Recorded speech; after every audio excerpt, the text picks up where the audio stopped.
ప్రధానమంత్రి నరేంద్ర మోదీని కలిశారు త్రిపుర ముఖ్యమంత్రి మానిక్ సాహా. న్యూఢిల్లీలోని లోక్ కళ్యాణ్ మార్గులోని మోదీ నివాసంలో ఇరువురు సమావేశమయ్యారు. ఇక త్రిపురకు సంబంధించి పలు కీలక అంశాలను ప్రధాని దృష్టికి తీసుకువెళ్లారు సీఎం. మాతాబరి దగ్గర ఉన్న మాతా త్రిపురేశ్వరి ఆలయాన్ని ఇటీవల అభివృద్ధి చేశారు.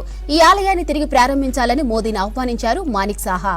ఇక వ్యవసాయం, రబ్బరు, మౌలిక సదుపాయాల రంగాలపై మోదీతో చర్చించారు. తర్వాత ఫ్రాన్స్, అమెరికా పర్యటనలు విజయవంతమైనందుకు మోదీకి శుభాకాంక్షలు తెలిపారు త్రిపుర సీఎం మానిక్ సాహా.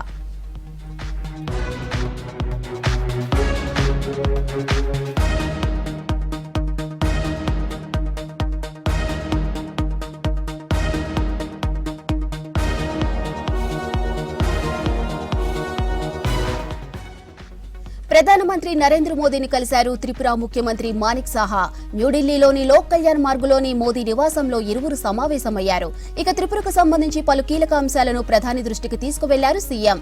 మాతాబరి దగ్గర ఉన్న మాతా త్రిపురేశ్వరి ఆలయాన్ని ఇటీవల అభివృద్ధి చేశారు. ఈ ఆలయాన్ని తిరిగి ప్రారంభించాలని మోదీని ఆహ్వానించారు మానిక్ సాహా. ఇక వ్యవసాయం, రబ్బరు, మౌలిక సదుపాయాల రంగాలపై మోదీతో చర్చించారు. తర్వాత ఫ్రాన్స్, అమెరికా పర్యటనలు విజయవంతమైనందుకు మోదీకి శుభాకాంక్షలు తెలిపారు త్రిపుర సీఎం మానిక్ సాహా.